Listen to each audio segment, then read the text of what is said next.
Good morning from Canada. সবাই কেমন আছেন? আপনারা যারা যারা জয়েন করেছেন অনেক অনেক ধন্যবাদ আজকে লাইভে জয়েন করার জন্য। আজকে লাইভটি আমি খুব ছোট করে করব, বাট আমি একটু অপেক্ষা করছি যেন আরও কিছু মানুষ জয়েন করতে পারে আজকে লাইভে, কেমন? এবং আমি আশা করছি যে আপনারা আমাকে শুনতে পারছেন এবং আমাকে দেখতেও পারছেন, শুনতেও পারছেন, কোনো সমস্যা হচ্ছে না। এবং আমি কিন্তু আজকে আর্লি আসার চেষ্টা করেছি, যেহেতু আজকে আমার ছুটি। সো আমি খুব দ্রুত আসার চেষ্টা করেছি। হ্যাঁ, অ্যান্ড আপনারা যে যেখান থেকে দেখছেন, good morning, good afternoon, good evening, good night, whatever you are. And সবাইকে অনেক অনেক শুভেচ্ছা লর্ড জিসাস ক্রাইস্টের পক্ষ থেকে। আপনারা কেমন আছেন সবাই? আলবার্ট হালদার ভাইয়া কেমন আছেন? জাস্টিন দেবাকর ভাইয়া অনেক অনেক শুভেচ্ছা লর্ড জিসাস ক্রাইস্টের পক্ষ থেকে। কেমন আছেন ভাইয়া? অ্যান্ড সুবোধ বারুই ভাই দেখছেন, thank you so much. Mitu Ahmed join করেছেন, thank you so much. And Milita de Silva join করেছেন, থ্যাংক ইউ সো মাচ আপু আজকে লাইভে জয়েন করার জন্য। Zahid Hasan and Daniel Stephen ভাই জয়েন করেছেন, থ্যাংক ইউ, অনেক অনেক ধন্যবাদ সবাইকে আজকে লাইভে যারা যারা জয়েন করেছেন। আমি খুব ছোট্ট করে আজকে লাইভটি করবো এবং লাইভের শেষে, যেহেতু আমি আগে প্রথমেই বলেছি যে আমি ছোট করে করব, সো লাইভের শেষে যদি কেউ আপনারা জয়েন করে আমার সাথে 5 থেকে 6 মিনিট কথা বলতে চান আজকে, আমি কিন্তু আপনাদেরকে অ্যাড করবো। আপনারা কিন্তু সবসময় আমার সাথে কথা বলতে চান, হ্যাঁ, বাট আপনারা যেহেতু আমি সবসময় একটা টপিক নিয়ে আসি, সেই টপিকের উপর অ্যাকচুয়ালি কি হয় যে কথা বলতে গিয়ে যে টপিকটা লেন্থি হয়ে যায়, হ্যাঁ, সো সেই কারণে আমি কাউকে অ্যাড করতে পারি না। সো আজকে আমি যে প্রশ্ন উত্তরটি নিয়ে এসেছি সেটা হচ্ছে শাহ আলিম হোসেন ভাইয়া। আমি আশা করি তিনি লাইভে জয়েন করেছেন, বা আজকে যদি লাইভে জয়েন এখন এই মুহূর্তে জয়েন নাও করে থাকেন, তিনি পরবর্তীতে তার এই প্রশ্নের উত্তরটি, তার মধ্যে যে কনফিউশন আছে সেটি তিনি শুনে নেবেন। এবং এই প্রশ্নটি আমি থ্যাংক ইউ দিই ওনাকে, যে যদিও তিনি প্রশ্নটা করেছেন, হ্যাঁ, ভাইয়াটি প্রশ্ন করেছেন, যদিও তিনি পবিত্র বাইবেল পড়েন এবং কোরআন তিনি পড়েছেন, বাট তারপরও এই প্রশ্নটা কিন্তু আপামর সকলের জন্য, নট অনলি ফর হিম। হ্যাঁ, অ্যান্ড আপনারা যদি ওয়েট করেন, অফকোর্স আমি এখনই কাউকে আমি জয়েন করাবো না। আমি বলেছি যে আমি লাইভটি শেষ করে দেবো, যেহেতু আমি একটি প্রশ্নের উত্তর নিয়ে এসেছি আজকে, একটি প্রশ্ন নিয়ে এসেছি। সো এই কারণেই কিন্তু কি আমি শেষে আমার প্রশ্ন উত্তরটা শেষে আমি জয়েন করাবো একজন বা দুজনকে। ওকে, সো আবারও অনেক অনেক থ্যাংক ইউ সবাইকে লর্ড জিসাস ক্রাইস্টের পক্ষ থেকে। কেমন আছেন সবাই? It's me Naima from Canada, and অনেক অনেক শুভেচ্ছা আবারও। ওকে, সো আমি দেখছি, আমি এপি বারু আপু বলেছেন যে কেমন আছেন। আমি ভালো আছি আপু, আপনি কেমন আছেন? অ্যান্ড জাস্টিন দিবাকর ভাই লিখেছেন, স্বাগতম দিদি, আরেকটু আগে লাইভে আসতে পারলে ভালো হয়। আরেকটু আগে যেটা হয় অ্যাকচুয়ালি, আজকে যেহেতু আমার কাজ ছিল না, আমি একটু আগে এসেছি। হ্যাঁ, আর আরও আগে যেটা হয় যে আমার বাচ্চারা সকালে উঠে তাদেরকেও একটু ব্রেকফাস্ট করায়, মানে রেডি করায়, তারাও যাতে বদার না করে সেভাবে কিন্তু প্রিপারেশন নিয়ে আমার আসতে হয়। এবং আমাদের এখানে তো হেল্পিং হ্যান্ড নাই, আমি যেখানে থাকি, কানাডাতে থাকি, টরন্টোতে থাকি। সো আমাদেরকেই কিন্তু এখানে সব নিজের হাতে করতে হয়। বাংলাদেশের মতো কিন্তু আমার এখানে লোকজন অ্যাভেলেবেল না। হ্যাঁ, সো যা কিছু কিন্তু আমাকেই করতে হয়, একলাই করতে হয়। সো এই কারণে আমি যদিও চেষ্টা করি, বাট আমি অ্যাকচুয়ালি টাইমটা মেনটেন করতে পারি না, সেজন্য আমি আন্তরিকভাবে দুঃখিত। এবং আমার লাইফটা কিন্তু সেভ করা থাকবে। হ্যাঁ, রাজেন বাসু ভাই বলেছেন আজ বিষয় কি? আজকে তেমন কোনো বিষয় নিয়ে আসিনি। আজকে আমি একটি ভাইয়া প্রশ্নের উত্তর নিয়ে এসেছি, যে প্রশ্নের উত্তরটা জানা আমার সনাতন ভাই বোনদের দরকার, প্রয়োজন, এবং মুসলিম ভাই বোনদের আরো দ্রুত দরকার। হ্যাঁ, কারণ তারা জেনেও কি চোখ বন্ধ করে বসে আছে, কানটা বন্ধ করে বসে আছে, সেই কারণে বললাম। ওকে, অ্যান্ড সুবোধ বারুই ভাইয়া বলেছেন কেমন আছেন? আমি ভালো আছি ভাইয়া, আপনি কেমন আছেন? থ্যাংক ইউ সো মাচ যারা যারা আজকে লাইভ জয়েন করেছেন। আল নিজাম ভাইয়া, আপনি কেমন আছেন ভাইয়া? অনেক অনেক শুভেচ্ছা জিসাস ক্রাইস্টের পক্ষ থেকে আপনাদের সবাইকে। অ্যান্ড আপনি ভাইয়া বলেছেন, আল নিজাম ভাইয়া বলেছেন কেমন আছেন? আমি অনেক ভালো আছি ভাইয়া, আপনি কেমন আছেন? অ্যান্ড আমি থ্যাংক ইউ সো মাচ, আপনারা অনেকেই জয়েন করেছেন। সো আমি আজকে একটি প্রশ্নই, কিন্তু আমি আবারও বলছি, আমি কিন্তু একটি প্রশ্নের উত্তর নিয়ে এসেছি। আগামীকালকে আমি আরেকটি, ঠিক এই সময় আমি আরেকটি প্রশ্নের উত্তর নিয়ে আসবো। হ্যাঁ, বাট তার আগে আমি একটা কথা দিয়ে আমি শুরু করতে চাই, সেটা হচ্ছে যে আমি পবিত্র বাইবেল থেকে আমি একটি উক্তি বলতে চাই, একটি আয়াত বলতে চাই, যেটি 1 পিটার 2 নম্বর অধ্যায় 12 নম্বরে যেটা লেখা আছে। হ্যাঁ, যেটা বলার আগে আমি বলবো যে আমরা যদিও সমাজে বসবাস করি, বাট আমরা কিন্তু সত্য ঈশ্বর থেকে অনেক দূরে। আই এম সো সরি, আমার অনেকক্ষণ ওয়েট করতে হয়েছে, কারণ আমার ফোনের স্ক্রিনে দেখা যাচ্ছিল যে আমার ইন্টারনেট কানেকশনটা হচ্ছিল না। সো আমি আন্তরিকভাবে দুঃখিত। অ্যাকচুয়ালি এরকম হওয়ার তো কথা না, এবং আমি তো আজকে উপরে, আমি নিচেও নেই। ওকে, সো এনিওয়ে, আমি আন্তরিকভাবে দুঃখিত, এবং আবারও সবাইকে অনেক অনেক ধন্যবাদ আজকে লাইভে যারা যারা জয়েন করেছেন।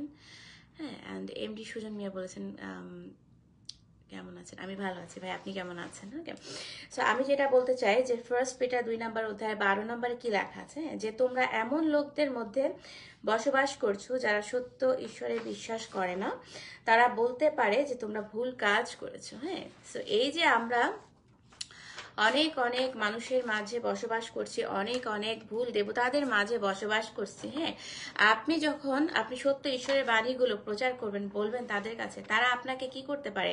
নিরুৎসাহিত করতে পারে। তারা আপনাকে বলতে পারে, হ্যাঁ, যে তুমি যেটা করছো, হ্যাঁ, সেটা ভুল করছো। এরকম কিন্তু হতে পারে, এরকম কিন্তু হচ্ছে, রাইট?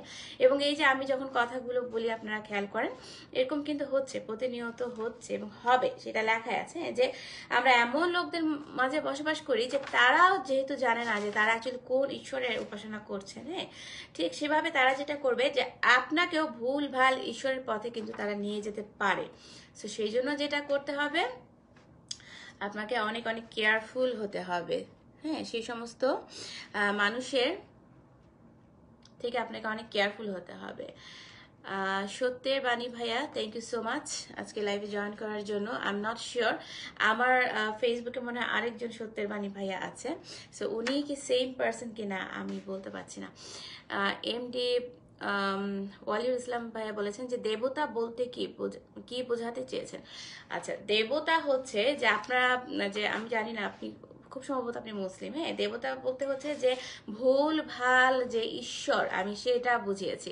যেমন আপনি সনাতন ভাই এবং বোনদেরকে দেখেন, তারা যেটা করে যে অনেক অনেক মূর্তি করে নিজেদের হাতে, এবং সেগুলোকে ঈশ্বর ভেবে পূজা করা আরম্ভ করে। যেমন মুসলিম ভাই বোনেরা কি করে? পাথর পূজা করে, রাইট? সো দেবতা, এটাও পাথরটাকে ওরা দেবতা করে নিয়েছে। হ্যাঁ, এবং যেখানে আমি গত লাইভে বলেছি, জিসাস ক্রাইস্ট আপনাদেরকে আদেশ করে গেছেন, নির্দেশ দিয়ে গেছেন যে সবাইকে ভালোবাসবে, হত্যা, বিগ্রহ, তারপরে মারামারি, যেগুলো সমাজে অনৈতিকতা, হ্যাঁ, এবং সমস্যা সৃষ্টি করে, সেগুলো করবে না। বাট আমরা তো সেটা করছি না। বাট কোরআনের যে দেবতা, বা কোরআনের যে দেবতা মানে হচ্ছে ঈশ্বর। হ্যাঁ, কোরআনের যে দেবতা বা আল্লাহ, তিনি কি আপনাকে ভালোবাসার নির্দেশ দিয়েছেন? তিনি বলেছেন যে একজন মুসলিম আরেকজন মুসলিমকে ভালোবাসো, দ্যাটস ফাইন।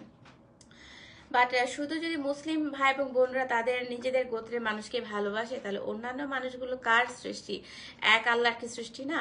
সো আপনারা যখন কোরআন পড়েন, আমি আপনাদেরকে রিকোয়েস্ট করবো যে আপনারা বুঝে শুনে পড়বেন, কেয়ারফুলি পড়বেন, যে আপনারা কোন দেবতার উপাসনা করছেন। কোরআনের আল্লাহ কিন্তু একজন অপদেবতা, পৌত্তলিক দেবতা। অনেক অনেক মানে আরবের অনেক অনেক দেবতাদের মধ্যে কিন্তু যে কোরআনের আল্লাহ, তিনিও কিন্তু একজন। হ্যাঁ, তো তিনি কিন্তু ভুল দেবতা, মানে ভুল ঈশ্বর, ভুল সৃষ্টিকর্তা, যাকে আপনারা পূজা করছেন। ওকে, মোহাম্মদ ইউনুস ভাইকে বলছি যে আমাকে না দেখলেও তো হয়, আপনি আমার কথাগুলো শুনেন। হ্যাঁ, আপনি তো ভুলের মাঝে আছেন। সো আমার এই কথাগুলো আপনার শোনা জরুরি, আমাকে দেখা জরুরি না। ওকে, অ্যান্ড পাথর কোনো দেবতা নয়। এমডি ওয়ালিউল ইসলাম ভাই লিখেছেন, পাথর যদি কোনো দেবতা নাই হয়, পাথরের যদি কোনো ক্ষমতা নাই থাকে, তাহলে আপনার পাথরটা স্পর্শ করেন কেন? এই পবিত্র বাইবেলে তো ভুরি ভুরি জায়গায় লেখা আছে, হ্যাঁ, যে ঈশ্বর কি বলেছেন, ঈসা বা জিসাস ক্রাইস্ট, হ্যাঁ, যিনি আমাদের একমাত্র ঈশ্বর, হ্যাঁ, যিনি আপনাকে আমাকে সৃষ্টি করেছেন, তিনি কি বলেছেন, হ্যাঁ, যে কোনো ধরনের পশু পাখি, পাথর বা গাছপালা কাউকে আমার পজিশন দিবে না। হ্যাঁ, আমার সম্মানটা তোমরা দিবে না, এবং এটা কি মূর্তি পূজার বিরুদ্ধে নেই? সো আপনারা যদি মনে করেন যে পাথর কোনো দেবতা না, সো আপনারা কেন পাথরের কাছে, মানে পাথরটা টাচ করলে আপনারা শুভ্র হয়ে যাবেন, সেটা কেন আপনারা মনে করেন? বলেন তো ভাইয়া, আমি আপনার কাছ থেকে আজকে শিখতে চাই, জানতে চাই। ওকে, তৌফিকুর রহমান অনেক ভাইয়া বলেছেন যে আমি আপনাকে প্রশ্ন করলে আপনি উত্তর দেন না কেন? অ্যাকচুয়ালি আমি তো আপনার কোনো প্রশ্নই পাচ্ছি না ভাইয়া, আপনার প্রশ্নটা কি?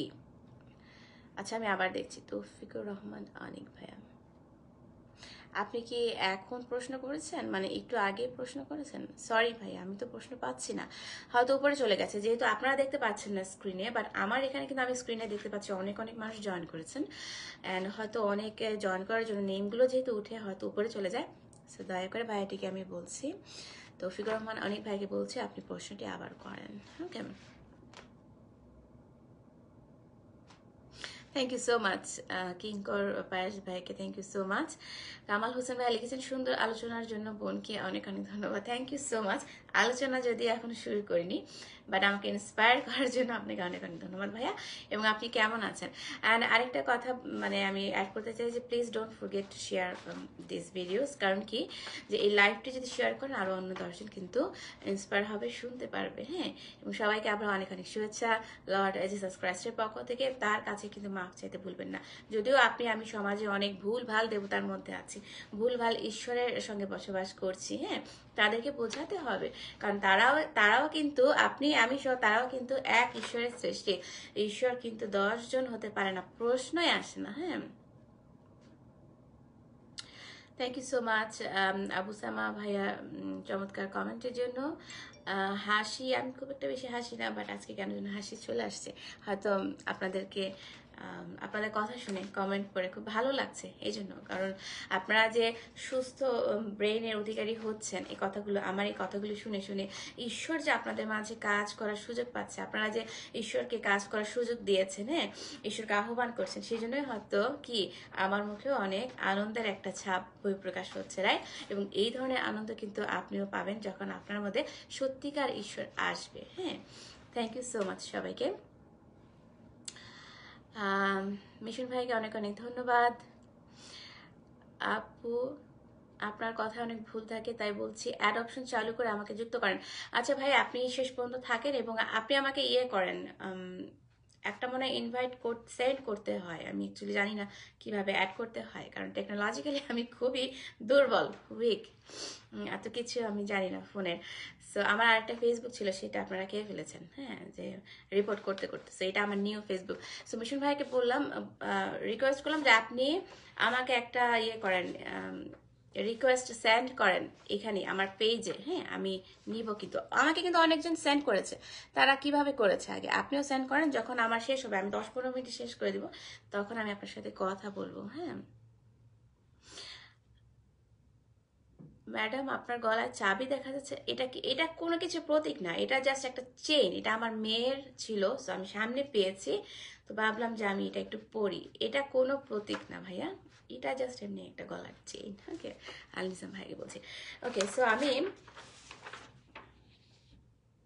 আরেকটা মানে পবিত্র বাইবেলের আয়াত বলতে চাই, সেটা হচ্ছে যে হিব্রু 9 নম্বর অধ্যায়ের 26 নম্বরে লেখা, 27 নম্বরে লেখা আছে যে মানুষের জন্য একবার মৃত্যু এবং মৃত্যুর পর তার বিচার হয়।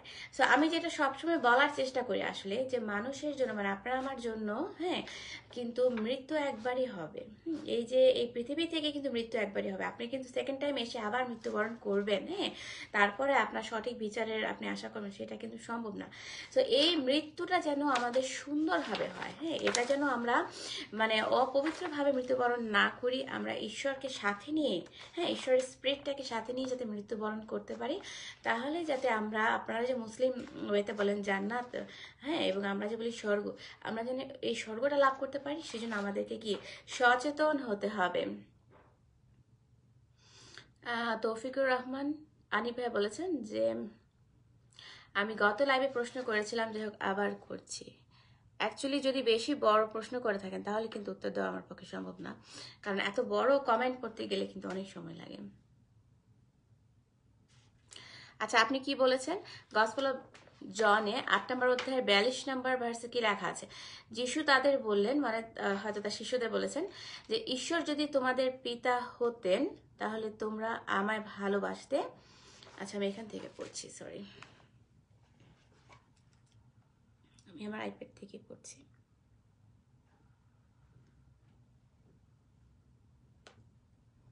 গসপেল অফ জনের, আমি আবার উপরে চলে যাচ্ছে, 8 নম্বরের 42, 42।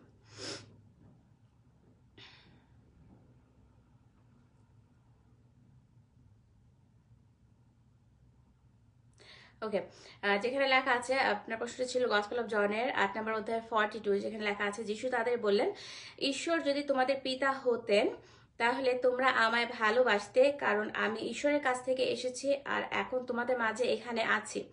আমি নিজে থেকে আসিনি, ঈশ্বর আমায় পাঠিয়েছেন। হ্যাঁ, এটার মানে হচ্ছে যে তারা যখন জিসাস ক্রাইস্টকে জিজ্ঞেস করছিল ঈশ্বর সম্পর্কে, তখন তিনি কি বলেছিলেন? হ্যাঁ, যে তোমরা যদি, ঈশ্বর যদি তোমাদের পিতা হতেন, হ্যাঁ, মানে পিতা ঈশ্বরের কথা তিনি বলছিলেন, হ্যাঁ, মানুষের মাঝে স্প্রেড আউট করছিলেন।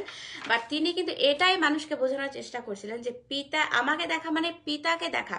সো তিনি এটা বলার চেষ্টা করছিলেন যে তোমরা যদি সত্যি সত্যি ঈশ্বরকে ভালোবাসতে তাহলে তোমরা আমাকেও ভালোবাসতে, কারণ তিনিই তো আমাকে পাঠিয়েছেন। মানে আমরা যেমন বলি না যে আমরা হচ্ছে যে যেটা বিশ্বাস করি, ট্রিনিটিতে বিশ্বাস করি, এবং আজকে কিন্তু আমি ট্রিনিটি নিয়ে কথা বলবো। হ্যাঁ, যে পিতা পুত্র পবিত্র আত্মা নিয়ে কিন্তু এক ঈশ্বর। আপনারা কিন্তু যেটা মনে করেন যে পিতা পুত্র পবিত্র আত্মা নিয়ে তিনটি ঈশ্বর, সেটা কিন্তু না, সেটা আপনাদের ভুল ধারণা। হ্যাঁ, যেমন এই যে গসপেল অফ জনের 8 নম্বর অধ্যায় 42 লেখা আছে যে ঈশ্বর যদি তোমাদের পিতা হতেন তাহলে তোমরা আমায় ভালোবাসতে, কারণ আপনারা যদি আল্লাহকে ভালোবাসতেন, পিতাই কিন্তু আল্লাহ, তাহলে তোমরা কি করতে? আমাকে মানে ঈসাকে ভালোবাসতে, কারণ আল্লাহই তো ঈসা রূপে দুনিয়াতে এসেছে, যেটার ব্যাখ্যা আমি একটু পরে করব। তখন তিনি এটা বলেছেন, হ্যাঁ, যে কারণ আমি ঈশ্বরের কাছ থেকে এসেছি। কারণ আমি ঈশ্বরের কাছ থেকে কোত্থেকে এসেছেন? স্বর্গ থেকে ডাইরেক্ট এসেছেন। হ্যাঁ, আপনি যদি আলী ইমরান পড়েন 3:45টা পড়েন, সেখানেও কিন্তু লেখা আছে। আমি বিভিন্ন উদাহরণ দিব আজকে দু একটা জায়গা থেকে, কারণ তিনি কিন্তু যদিও মাতৃগর্ভে জন্মগ্রহণ করেছেন, মরিয়মের গর্ভে, বাট তার জন্ম প্রক্রিয়াটা কিন্তু আমি অনেক মুসলিম ভাই এবং বোনদের জিজ্ঞেস করি, তারা কিন্তু প্রশ্নের উত্তরটা দিতে পারেন না। তারা যেটা করেন যে আমাকে মানে এই সূরা ওই সূরার অংশ পড়তে বলেন। এটা না করে আপনাদের নিজের মুখের ভাষায় নিজের মনের মতো করে 2 থেকে 3 লাইনে আপনি আমাকে বলবেন যে অ্যাকচুয়ালি তার জন্মটা কিভাবে হয়েছে। ঈসার জন্ম প্রক্রিয়াটা আমি জানতে চাই, আমি আমার মুসলিম ভাই এবং বোনদের মুখ থেকে, একদম আপনাদের ভাষায়, কোরআনের ভাষায় না। হ্যাঁ, আমি কোনো কোরআনের আয়াত আমি আপনার কাছ থেকে শুনতে চাচ্ছি না, কারণ আমি জানি অলরেডি। বাট আমি জানতে চাই এই যে কোরআনের আয়াতটা আপনি আমাকে দিলেন রেফারেন্স হিসেবে, আপনি কি বুঝেছেন সেই আয়াত থেকে, সেটা আমি জানতে চাই। হ্যাঁ, সো তিনি যেটা বলেছেন যে কারণ তাহলে তোমরা আমায় ভালোবাসতে, যদি আপনি পিতাকে ভালোবাসতেন। হ্যাঁ, আমি তৌফিকুর রহমান আনিফ ভাইকে বলছি, আপনি যদি আল্লাহকে ভালোবাসতেন তাহলে আপনি ঈসাকেও ভালোবাসতেন, কারণ আল্লাহ তো ঈসা, এবং তিনি এসেছেন পিতার কাছ থেকে। মানে তিনি যে পিতার একটি অংশ, হ্যাঁ, যে তিনি যে পুত্র রূপে দুনিয়াতে এসেছেন সেটাই তিনি বলতে চেয়েছেন। এবং আরো এটা বলেছেন যে আর এখন আমি তোমাদের মাঝে আছি। হ্যাঁ, যেমন আপনি যদি, অফকোর্স আপনি পবিত্র বাইবেল পড়েছেন, হ্যাঁ, এবং আমি যতটুকু বুঝতে পেরেছি আপনার সাথে কথা বলে কমেন্ট করে, হ্যাঁ, সো বাইবেলে কিন্তু অনেকবার অনেকভাবে লেখা আছে, হ্যাঁ, যে এখন তোমরা আমাকে সরাসরি দেখছো, কারণ স্বর্গ রাজ্য চলে এসেছে। সো স্বর্গ রাজ্য চলে এসেছে এমন কোনো কথা কিন্তু কোনো নবী রাসূল আগে বলে নাই, আপনাদের মোহাম্মদও কিন্তু বলে নাই, হ্যাঁ, যে আমি পিতার কাছ থেকে, আল্লাহর কাছ থেকে এসেছি, বলে নাই। তিনি যেটা বলেছেন যে আল্লাহ আমার কাছে ওহী প্রেরণ করেছেন। এবং আরো যেটা বলেছেন, মানে আরো যেটা তিনি বলেন নাই, মোহাম্মদ বলেন নাই, সেটা হচ্ছে যে স্বর্গরাজ্য তোমাদের কাছে চলে এসেছে, এমন কথা কিন্তু তিনি বলেন নাই। বাট আপনি একটা কথা খেয়াল রাখেন, বিভিন্ন জায়গায় বিভিন্ন ভার্সে কিন্তু লেখা আছে, জিসাস ক্রাইস্ট বলেছেন মানুষদেরকে, হ্যাঁ, যখন তারা পিতাকে জানতে চেয়েছিল, তারা পিতাকে দেখতে চেয়েছিল, পিতার মানে সম্বন্ধে, হ্যাঁ, মানে ঈশ্বর সম্পর্কে অনেক জ্ঞান লাভ করতে চেয়েছেন, তখন তিনি কি বলেছেন? আমাকে দেখা মানে পিতাকে দেখা, আমি হচ্ছে পিতার অংশ। হ্যাঁ, এবং আমি সেখান থেকে এসেছি যেখানে আমার পিতা থাকে, পিতারই একটি অংশ। হ্যাঁ, যে তার যে মানে পিতা পুত্র পবিত্র আত্মা বলি, পিতারই একটি অংশ যে পৃথিবীতে এসেছেন, এবং তিনি যে তখন মানুষের মধ্যে ছিলেন, হ্যাঁ, ডাইরেক্ট ছিলেন, সেটাই এখন বলা হচ্ছে যে আর এখন আমি তোমাদের মাঝে আছি। হ্যাঁ, সো আরো লেখা আছে যে আমি নিজে থেকে আসিনি, ঈশ্বর আমায় পাঠিয়েছেন। সো তিনি একলা ডিসিশন নিলে হবে না, পিতা পুত্র পবিত্র আত্মা তিনজনের ডিসিশন কিন্তু একই হতে হবে। হ্যাঁ, সো পিতা আমাকে পাঠিয়েছেন কোত্থেকে? স্বর্গ থেকে, এবং আমি পিতারই একটি অংশ, এটাই কিন্তু বলা হয়েছে। এবং থ্যাংক ইউ সো মাচ ভাইয়াকে, তৌফিকুর ভাইকে, যে চমৎকার একটি কমেন্ট করার জন্য। এবং আমি আজকেও কিন্তু আমি এই ট্রিনিটি নিয়ে কথা বলবো, আমি আমার মূল বক্তব্যে চলে যাই। হ্যাঁ, তার আগে যদি আমি একটি প্রশ্নের সরি একটি ভার্স বলতাম, এই যে আমি একটু আগে বলেছি। হ্যাঁ, সো তিনি কেন এসেছেন, তিনি যখন মানুষের মাঝে ছিলেন, হ্যাঁ, তখন তিনি কেন, তার আসার উদ্দেশ্য কি ছিল? তিনি স্বর্গলোক থেকে ডাইরেক্ট মনুষ্যরূপ ধারণ করে, যেটা ফিলিপিয়ান্স আপনি 2 নম্বর অধ্যায় পড়েন, সেখানে লেখা আছে তার ঐশ্বরিকতা বাদ দিয়ে তিনি এসেছিলেন। হ্যাঁ, তার আসার কারণটা কি, যেটা লেখা আছে হিব্রু 9 নম্বর অধ্যায় আপনি পড়েন 28 নম্বরে লেখা আছে, হ্যাঁ, যে আপনার আমার পাপের বোঝা তুলে নেওয়ার জন্য কিন্তু তিনি এসেছিলেন। যেমন লেখা আছে দেখেন, যে বহু লোকের পাপের বোঝা তুলে নেবার জন্য ক্রাইস্ট একবার নিজেকে উৎসর্গ করলেন আর দ্বিতীয়বার দর্শন দেবেন, তখন পাপের বোঝা তুলে নেবার জন্য নয়, কিন্তু যারা তার জন্য অপেক্ষা করছে তাদের পরিত্রাণ দিতে তিনি আসবেন। তো এখানে একটা কথা খেয়াল রাখবেন, যে তিনি প্রথমবার যদিও এসেছিলেন আপনার আমার পাপের বোঝা তুলে নেওয়ার জন্য, দ্বিতীয়বার যখন তিনি আসবেন তখন কিন্তু আপনার পাপের বোঝা তুলে নেওয়ার জন্য আসবেন না। আমরা যারা যারা তাকে মুখে স্বীকার করেছি ত্রাণকর্তা হিসেবে, সৃষ্টিকর্তা হিসেবে, তাদেরকে মানে সেভ করার জন্য আসবেন, তাদেরকে তুলে নেবার জন্য আসবেন। আর বাদ বাকি মানুষের কি হবে বলেন তো? এই যে যারা যারা, হ্যাঁ আমিও তো মুসলিম ছিলাম, যারা যারা আমরা তাকে মানে মেনে নেইনি, ত্রাণকর্তা হিসেবে মেনে নেইনি, তাদের কি হবে? তাদের বিচার হবে। হ্যাঁ, এবং সেই বিচারে কিন্তু আপনি স্বর্গ লাভ করবেন না। যারা যারা ত্রাণকর্তা হিসেবে জিসাস ক্রাইস্টকে মেনে নেবেন না, হ্যাঁ, তিনি যখন শেষবার আসবে, দ্বিতীয়বার আসবে, হ্যাঁ, তখন কিন্তু তাদেরকে একদম নরকে, ডাইরেক্ট নরকে ছুঁড়ে ফেলে দেওয়ার জন্য আসবেন। সো আমি আবারও কিন্তু আমি একটু রিপিট করতে চাই, যেটা হিব্রু 9 নম্বর অধ্যায় 28 লেখা আছে, যে বহু পাপের বোঝা তুলে নেওয়ার জন্য কিন্তু ক্রাইস্ট প্রথমবার এসেছেন। হ্যাঁ, যারা যারা আপনারা স্বীকার করেছেন তারা কিন্তু সেফ, তারা কিন্তু স্বর্গটা পাচ্ছেন। বাট যারা যারা স্বীকার করেননি, জিসাস ক্রাইস্টকে ত্রাণকর্তা হিসেবে স্বীকার করে নেননি এখন পর্যন্ত, দ্বিতীয়বার আসার পরে কিন্তু তিনি আপনাদেরকে এই সুযোগটুকু দিবেন না। So think about it. হ্যাঁ, এখনো সময় আছে, চিন্তা করেন, আর কোনো সময় নষ্ট করবেন না। এবং প্রত্যেকটা বাইবেলের প্রত্যেকটা মানে আয়াত কিন্তু বোঝার ব্যাপার আছে। আমরা কিন্তু বুঝি না বলে কিন্তু কি উল্টাপাল্টা মানে ব্যাখ্যা করা শুরু করি। আমার মুসলিম এবং মানে সনাতনী ভাই বোনদের জন্য আমি খুব কষ্ট পাই এই জায়গাটা। আমার মনে হয় যে কেন আমরা এক ঈশ্বর থেকে দূরে মানে সরে যাব, অথচ ঈশ্বর আমাদেরকে কত ভালোবাসেন। হ্যাঁ, দেখেন। অ্যান্ড আমি আমার এখন যে মেইন কথা সেটাতে চলে যাচ্ছি। প্রশ্নটি অ্যাকচুয়ালি করেছিলেন যে শালিম হোসেন ভাই, আমি যদিও আজকে তাকে দেখতে পাচ্ছি না। ওকে, আমি পরে আপনাদের কমেন্টগুলো পড়বো, আপনারা কমেন্ট করতে পারেন যদি আপনাদের কোনো কিছু মানে প্রশ্ন থাকে যে আপনারা বুঝতে পারছেন না। ওকে, সো আমি শালিম হোসেন ভাইয়ের এটি আমি যে প্রশ্ন ছিল সেটি নিয়ে আমি আজকে এসেছি। সেটা হচ্ছে যে তিনি গসপেল অফ জনেরই 1 নম্বর অধ্যায়ের 1 নম্বর ভার্সটি তিনি বুঝতে পারেননি। তিনি বলেছেন যে জন 1 নম্বরের 1 নম্বর মানে ভার্সটি আমি বুঝতে চাই, আদিতে কে ছিল? বাক্য ছিল নাকি ঈশ্বর ছিল? হ্যাঁ, আদিতে যদি ঈশ্বর না থাকে তাহলে ঈশ্বরের বাক্যটা কোথা থেকে এলো? এবং আমি যখন তাকে বলেছিলাম যে শাহালিম ভাইয়াকে বলেছিলাম, হ্যাঁ, যে থ্যাংক ইউ সো মাচ ভাইয়াকে এই চমৎকার একটি প্রশ্ন করার জন্য, কারণ এই টপিকটা কিন্তু খুব ইম্পর্টেন্ট। হ্যাঁ, তো তখন আমি তাকে উত্তর দিয়েছিলাম যে এখানে গসপেল অফ জনে এটাকে ট্রিনিটি বোঝানো হচ্ছে। হ্যাঁ, এখানে পিতা পুত্রকে বোঝানো হচ্ছে। অফকোর্স এটা কিন্তু স্পিরিচুয়ালি বোঝানো হচ্ছে, আধ্যাত্মিকভাবে বোঝানো হচ্ছে, কোনো মানুষের মতো কাউকে বোঝানো হচ্ছে না কিন্তু। হ্যাঁ, তখন তিনি বলেছেন যে তিনি অবশ্যই বাইবেল পড়েছেন। তখন তিনি বলেছেন যে তিনি বাইবেল পড়ে ট্রিনিটির সম্পর্কে, মানে ট্রিনিটি যে বলে কিছু আছে, বা পিতা পুত্র পবিত্র আত্মা বলে যে এরকম কোনো কথা বলেছেন, বা জিসাস ক্রাইস্ট নিজেই বলেছেন, এমন কোনো কথা তিনি খুঁজে পাননি। হ্যাঁ, এবং কোথায় কোথায় লেখা আছে তিনি একটি প্রমাণ দিতে বলেছেন। সো আমি একটি না, আমি বেশ কয়েকটি প্রমাণই আমি দিব আজকে। ওকে, সো আমি একদম সরাসরি আমি চলে যাচ্ছি যে ভার্সটিতে, গসপেল অফ জনের 1 নম্বর অধ্যায়ের 1 নম্বর ভার্স কি লেখা আছে। বাট ট্রিনিটিটা, হ্যাঁ, আমি ট্রিনিটিটা বলার আগে আমি একটু এক্সপ্লেন করবো আপনাদের কাছে, এই কারণে যে আপনারা যেমন মনে করেন না যে পবিত্র বাইবেলে মোহাম্মদের নাম লেখা আছে, কিভাবে লেখা আছে, তাকে মাহামাদিম বলা হয়েছে, রাইট? এবং মাহামাদিম মানে প্লুরাল ওয়েতে, একের অধিক মানে ভাবে তাকে কেন বোঝানো হয়েছে? তাকে অতিরিক্ত সম্মান দেখানোর জন্য তাকে প্লুরাল ওয়েতে বোঝানো হয়েছে। যেমন আপনি যদি কোরআনটা পড়েন, আল কোরআন পড়েন, সেখানে কিন্তু ইংরেজিতে অনেকভাবে আল্লাহকে কি বলা হয়েছে? উই, আস, হ্যাঁ, মানে প্লুরাল ভাবে বলা হয়েছে। তখন আপনারা কি বলেন? যে এটি আল্লাহকে অধিক সম্মান দেখানোর জন্য তাকে উই বলা হয়েছে, আস বলা হয়েছে, এই ধরনের ফানি মানে ভাবে তাকে বলা হয়েছে। হ্যাঁ, যেখানে আল্লাহ বলছে যে আমি তিনি ট্রিনিটিতে বিশ্বাস করেন না। আবার কোরআনে আছে, আমি কোরআন থেকেও একটা দেওয়ার চেষ্টা করবো। হ্যাঁ, সো আমি প্রথমে এটা কেন বললাম যে আপনারা যাতে মনে না করেন যে আমি যে কথাগুলো বলছি সেই কথাগুলোর সাথে আপনাদের কথার ম্যাচ হচ্ছে না, সেজন্য আমি বলে দিলাম যে আপনারা যেমন মনে করেন যে মানে যে পবিত্র বাইবেলে আছে মোহাম্মদের কথা এবং তাকে প্লুরাল ভাবে অধিক সম্মান দেওয়ার জন্য বলেছে, ঠিক সেভাবেই কিন্তু যে আল্লাহ মনে করেন যে আমি ট্রিনিটিতে বিশ্বাস করি না, বাট আমাকে উই আজ ভাবে মানে প্রুফ করা হয়েছে, আমাকে অধিকতর সম্মান দেখানো হয়েছে। তো ব্যাপারটা কিন্তু এরকম না, ট্রিনিটি কিন্তু আছে, মানে কি পিতা পুত্র পবিত্র আত্মা বলে কিন্তু আছে। এবং অফকোর্স তারা কিন্তু তিনজন বিং না, তিনজন ডিভাইন বিং না, তিনজন কোনো ঐশ্বরিক কেউ না কিন্তু, একজনই, যেমন আমার মধ্যে কি আছে দেহ প্রাণ এবং আত্মা নিয়ে আমি একজন নাইমা, আমি কিন্তু তিনজন নাইমা না, আমি আবারও বলছি। তো আমি 1 নম্বরে চলে যাচ্ছি,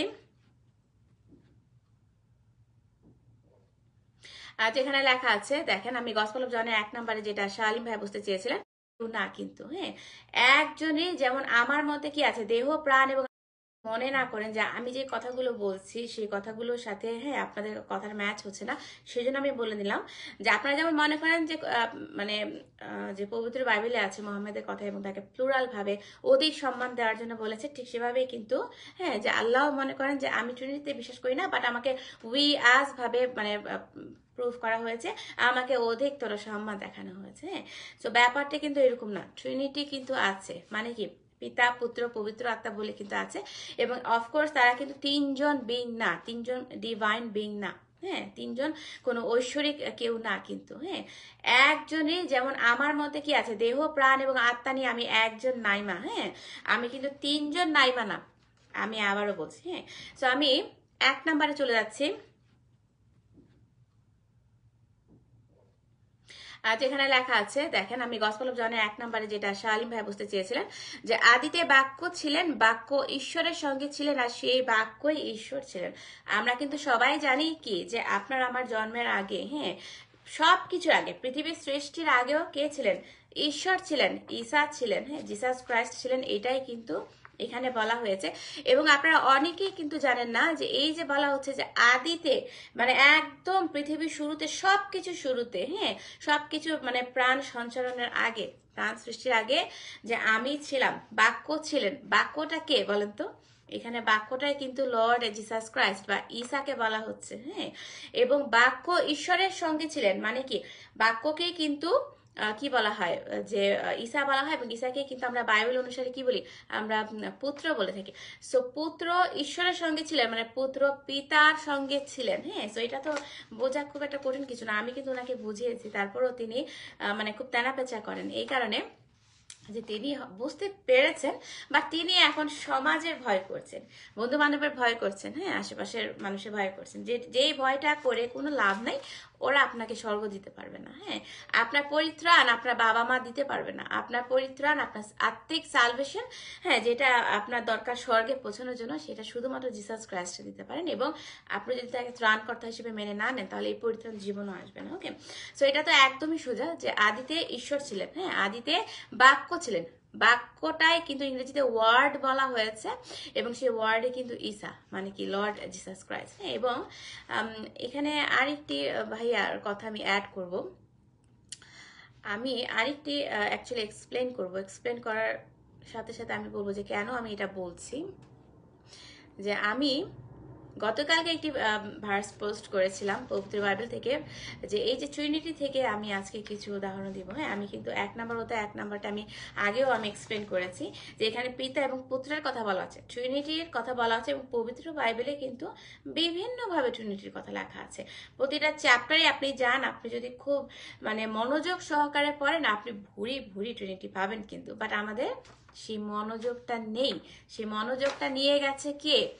অসুচি আত্মা মনোযোগটা নিয়ে গেছে, ডিমনিক যে স্পিরিট গুলো আমাদের মনোযোগটা কি নিয়ে গেছে, টিভির মধ্যে আমাদের মনোযোগটা নিয়ে গেছে, বিভিন্ন যে শৌখিন জিনিসগুলো সেগুলোর মধ্যে আমাদের মনোযোগ কেড়ে নিয়ে গেছে, বিভিন্নভাবে বিভিন্ন খারাপ কাজের মাধ্যমে বিভিন্নভাবে আমাদেরকে কি করেছে, ব্যস্ত রেখেছে অসুচি আত্মা। কারণ অসুচি আত্মা বা ডিমন একলা কিন্তু দোজকে যাবে না, জাহান্নামে যাবে না, যাকে আমরা নরক বলি, সে কিন্তু সঙ্গী চায়, সাথী চায়, কারণ এটাই কিন্তু মানে ঈশ্বরের সাথে তার যে মূলত বিদ্রোহ, ফাইট, সেটাই কিন্তু। সো আমি গতকালকে আমাদেরকে একটু কেয়ারফুল হতে হবে। হ্যাঁ, আমি যেটা বলতে চাইছি। সো গতকালকে আমি একটি মানে ভার্স পোস্ট করেছিলাম পবিত্র বাইবেল থেকে। ফার্স্ট পিটার 1 নম্বর অধ্যায়ের 2 নম্বর ভার্সে কি লেখা আছে আমি আবারও পড়ে শোনাচ্ছি, যে পবিত্র আত্মা তোমাদের পবিত্র করেছেন, ঈশ্বর চেয়েছিলেন যে তোমরা তার বাধ্য হবে ও প্রভু যীশু খ্রিস্টের রক্তে সূচি হবে। হ্যাঁ, সো এখানে আমি ব্র্যাকেটে আমি ঈশ্বরের পরে আমি ব্র্যাকেটে পিতা অ্যাড করেছিলাম এবং জিসাস ক্রাইস্টের পরে আমি পুত্র আমি ব্র্যাকেটে অ্যাড করেছি। এবং একটি ভাইয়া প্রশ্ন করেছিলেন, আমি জানি না প্রশ্নটি আমি খুঁজে পাবো কিনা। আচ্ছা, শান্তির বাণী ভাই, আমি জানি না উনি দেখছেন কিনা, ওনার সাথেও আমার 5-6 মিনিট আজকে কথা বলা মানে কথা ছিল, আমি গতকালকে ওনাকে বলেছিলাম। সো শান্তির বাণী ভাই লিখেছেন যে এটা পবিত্র বাইবেলের আয়াত, মানে ফার্স্ট পিটার থেকে আমি যেটা বলেছি যে এটা পবিত্র বাইবেলের আয়াত, কিন্তু আপনি ব্র্যাকেটে পিতা পুত্র ঢুকালেন, এটা একটু ব্যাখ্যা করবেন প্লিজ, কারণ পবিত্র বাইবেলে ব্র্যাকেটে পিতা পুত্র লেখা নেই। ওকে, সো এখানে আমি কেন অ্যাড করেছি জানেন, আরেকটা ছিল। হ্যাঁ, এবং আরেকটি ভাইয়া মানে বলেছেন আমি নাকি সংযোজন করেছি, এবং পবিত্র বাইবেলে লেখা আছে সংযোজন বিয়োজন করা যাবে না, মানে অ্যাডিংও করা যাবে না, রিমুভও করা যাবে না। একটা জিনিস খেয়াল করবেন, আমি কিন্তু এটা কি করেছি, কপি করেছি, কপি এন্ড পেস্ট করে দিয়েছি আমার যে ফোনের লিঙ্ক থেকে, কারণ আদারওয়াইজ আমি হাতেও লিখতে পারতাম, একটি হাতে লিখতে তো সময় লাগে না, বাট একই কথা কপি পেস্ট করে লিখি বা আমি হাতে লিখি, বা এই লেখাটা কিন্তু আমি এখানের যে অরিজিনাল যে পবিত্র বাইবেল আছে সেখান থেকে রিমুভ করে কিন্তু আমি এটা ঢুকিয়ে দিইনি, খেয়াল রাখবেন। আমি যেটা করেছি যে আমি এটা এই ভার্সটা আমি দিয়েছি, হ্যাঁ, যে আমার ফেসবুক পোস্টে আমি দিয়েছি যাতে মানুষজন জানতে পারে, পড়তে পারে, সত্য কথাটা তারা জানতে পারে। এবং আমি ব্র্যাকেটে পিতা এবং পুত্রের কথা লিখেছি কেন, কারণ যদিও আমি গুটি কয়েক মানুষ জানি যে জিসাস ক্রাইস্টকে বাইবেলের ভাষ্য অনুযায়ী কি পুত্র বলা হয়, অনেকেই কিন্তু জানেন না এই কথাটা। তাদের সুবিধার জন্যই কিন্তু আমি কাজটুকু করেছি, আমি এখানে কোনো অ্যাড করছি না, রিমুভ করছি না, এটা হচ্ছে আমার পোস্ট। হ্যাঁ, সো দয়া করে আপনারা যেগুলো বোঝেন না প্লিজ দয়া করে সেগুলো মানে মানুষের মাঝে আর বিভ্রান্তি ছড়াবেন না। হ্যাঁ, এটা তো আমি প্রিন্ট করব না, বাইবেলের যে আয়াত, যে অ্যাকচুয়াল অরিজিনাল আয়াত তো আমি রিমুভ করে আমি এভাবে প্রিন্ট করব না, তখন হবে আমি অ্যাড করছি বা রিমুভ করছি। আর এখন আমি যেটা করছি সেটা হচ্ছে আপনাকে বোঝানোর জন্য করছি। হ্যাঁ, যেটা আমরা বুঝি না, সত্যি কথা, পবিত্র বাইবেলের যে মানে আয়াতগুলো আছে সেগুলো কিন্তু আমরা বুঝি না বলেই কিন্তু আমরা এই ভুলগুলো করে থাকি। ওকে, সো আমি এখন যেটা বলতে চাচ্ছি যে আমি কিন্তু আরেকটা প্রমাণ দিয়ে দিলাম। হ্যাঁ, আপনি মানে শালিম ভাই বলেছে যে বাইবেলে নাকি ট্রিনিটির কোনো ইয়ে নাই, যে ভার্স নাই, আমি কিন্তু এটি নিয়ে সেকেন্ড আমি দিলাম। প্রথমটা হচ্ছে ফার্স্ট যে গসপেল অফ জনের 1 নম্বর অধ্যায় 1 নম্বরে আছে পিতা পুত্র আছে, এবং আপনি জনেরই যান 10 নম্বর অধ্যায় 30-এ আছে যে পিতাই পুত্র, আমরা এক। এবং আমি ফার্স্ট পিটারের 1 নম্বর অধ্যায় 2 নম্বরে বলেছি যে পবিত্র আত্মা, সো একটা ডিভাইন বিং, হ্যাঁ, তোমাদের পবিত্র করেছেন ঈশ্বর, মানে পিতা বলা হয়েছে দুইটা। হ্যাঁ, যে ঈশ্বর চেয়েছিলেন যে তোমাদের বাধ্য, যে তোমরা তার বাধ্য হবে এবং প্রভু যীশু খ্রিস্টের মানে পুত্রের রক্তে সূচি হবে। সো পিতা পুত্র পবিত্র আত্মার কথা কিন্তু চলে এসেছে।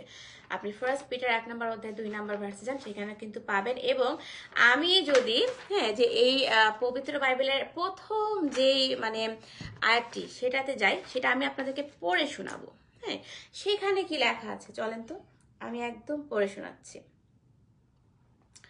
পবিত্র বাইবেলের যে একদম বইটা খুলেই যে আপনারা যেই মানে ভার্সটা পাবেন সেটা হচ্ছে যে ঈশ্বর শুরুতে কি করেছিলেন, দেখেন, শুরুতে ঈশ্বর আকাশ ও পৃথিবীর সৃষ্টি করলেন।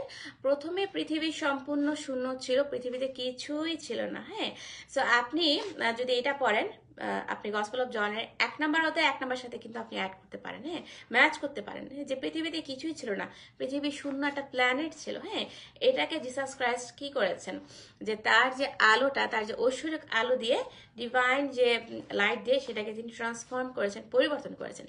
এবং আপনি যদি দেখেন যে in the beginning god created the heaven and the earth, right.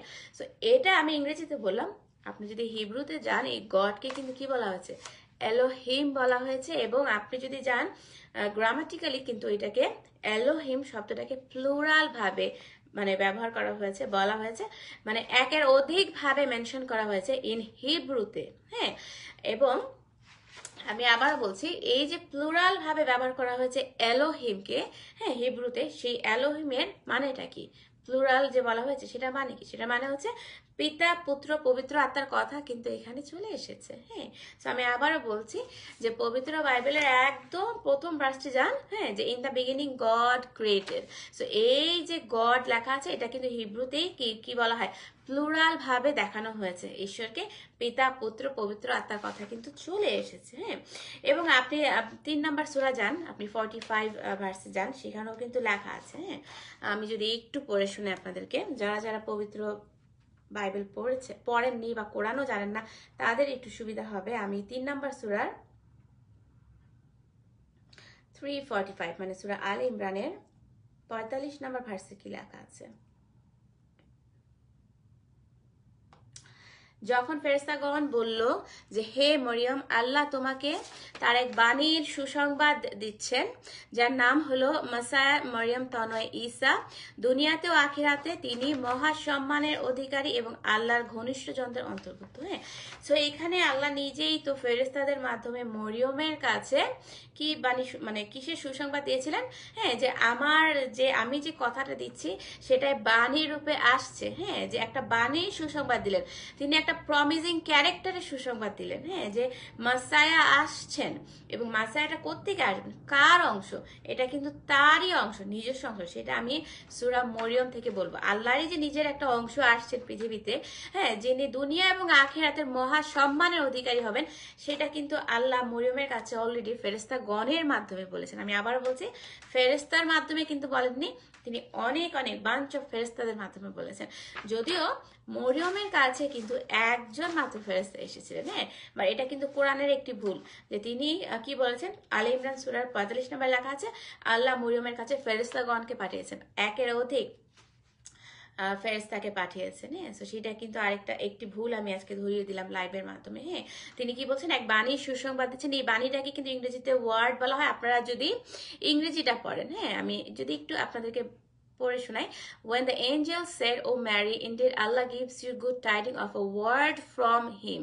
হ্যাঁ, আপনি দেখেন যে আল্লাহ বলছে যে আল্লাহ তোমাকে তার এক বাণীর সুসংবাদ দিচ্ছেন। হ্যাঁ, যে তার এক ওয়ার্ড মানে কি, যে আল্লাহ তার এক প্রমিজিং ক্যারেক্টারের সুসংবাদ দিচ্ছেন, যে ক্যারেক্টারটা তোমার মধ্যে আসবে, তোমার মাধ্যমে আসবে, মানে তোমাকে তিনি চুজ করেছেন। মরিয়মকে পিতা চুজ করেছেন। মরিয়ম কিন্তু কেউ না, মরিয়ম কিন্তু আপনার আমার মতো একজন সাধারণ মানুষ। হ্যাঁ, তিনি কিন্তু কেউ না। এবং এই যে বাণীটা আসছেন, পৃথিবীতে আসছেন, কোথায় লেখা আছে কোরআনের, বলেন তো?